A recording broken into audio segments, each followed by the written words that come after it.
Vẫn tung ngâm nà nước xa Hi lây tung ngà hồng cúng sâu kinh bên lẽ nà Từ gia đình hồng xoan sơ Ô lâm đang nghe ô lâm đang loa xa Vẫn tung ngâm nà nước xa Hi lây tung ngà hồng cúng sâu kinh bên lẽ nà Từ gia đình hồng xoan sơ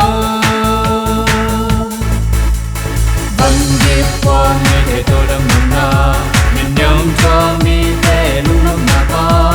Col ta na sông phần hông hông cha đi Và na sang về na phần hông cung su Hông so sơ hi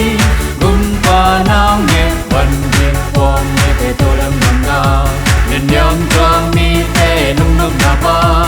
Col ta na sông phần hông hông cha đi Và na sang về na phần hông cung su Hồng xoan sơ hi